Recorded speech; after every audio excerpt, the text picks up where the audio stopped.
He's our friend. All any of you do is yell at each other. You are not friends. You're right. We're family. We leave no one behind. Except maybe you. Oh my god. When it comes to the Guardians of the Galaxy films, it seems that the consensus is that Volume 1 is better than Volume 2. There's no real wrong answer when talking about which is best, but for me, that title goes to Volume 2. While I absolutely love both movies, Volume 2 will always hold an extra special place in my heart because of how much it revolves around the theme of what it means to be a family.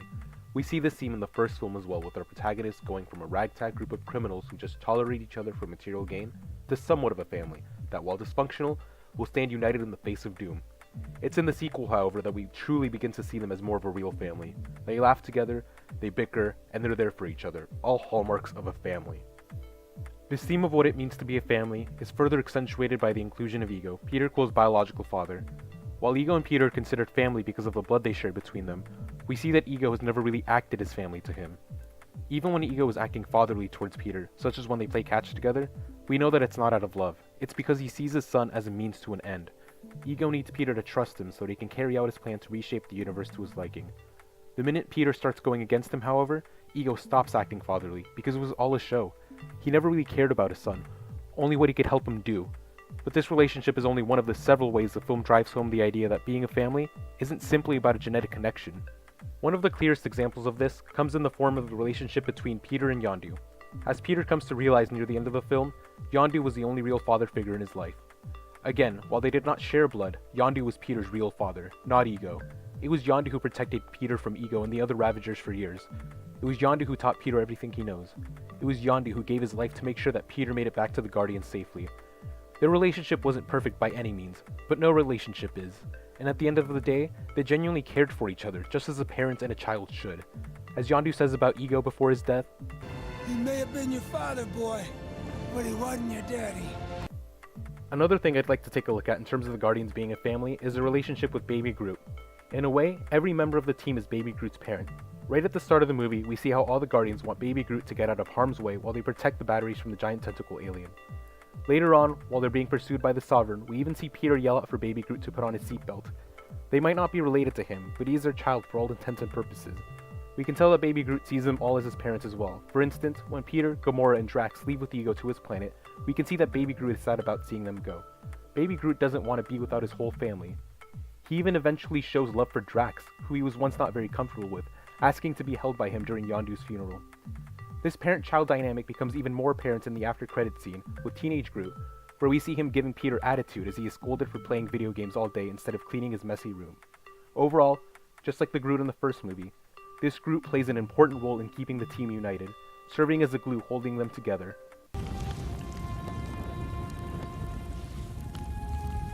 We are Groot.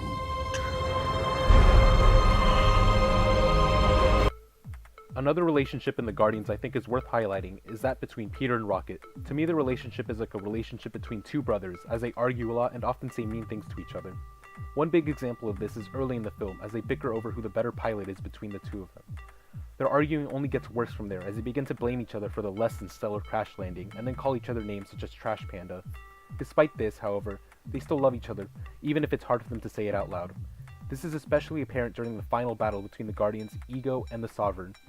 As Ego's planet begins to fall apart with only Peter left behind fighting, the audience sees just how much Peter means to Rocket. We see how distraught he is at the possibility of Peter not making it back to the ship in time. In my opinion, however, the most significant scene with Rocket and Peter is Yondu's funeral. After seeing the other Ravagers come to give Yondu a proper send-off, Rocket implies that he's happy that the Guardians are by his side, even if he is a jerk to them sometimes.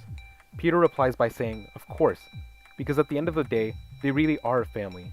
As someone with a brother of their own, this scene hits really close to home, because while siblings can get on your nerves, you still care about them and you're happy to have them around.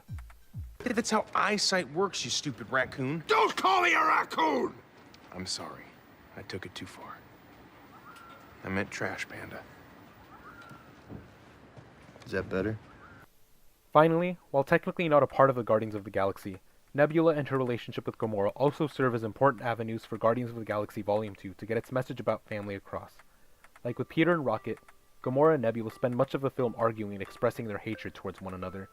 Near the final act of the film, however, we begin to see the true nature of their relationship. After tracking Gamora down to Ego's planet, Nebula begins to attack her and is eventually able to best her sister, presenting her with the perfect opportunity to finally kill Gamora. Instead of killing her though, Nebula simply says, "I win." This leads to an argument between the two of them about how Nebula flew across the galaxy just to win, which prompts Nebula to say that Gamora is the one who's always wanted to win, when all she ever wanted was a sister. It's with this one powerful line that the audience finally understands what Nebula actually thinks of Gamora. Nebula doesn't want to kill Gamora, despite her feelings of resent. Nebula only wants her to understand what she went through so that they could finally begin to treat each other like sisters. While this relationship isn't perfect either, it still works to show that two individuals with no blood relation can come to see each other as family, even when their memories together aren't always the brightest.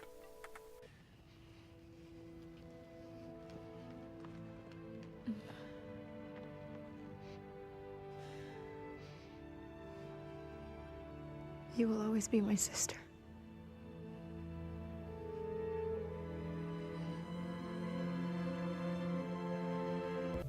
Overall, Guardians of the Galaxy Volume 2 does an incredible job of telling the story of a group of misfits becoming a family. It shows us that family is about more than a genetic relation. Family is about letting yourself open up to someone else. It's about swallowing your pride to patch things up after an argument. It's about sticking together in the good times and the bad. Guardians of the Galaxy Volume 2 is able to show all of this through its characters and their complex relationships, and that's exactly the reason why I love this movie so much.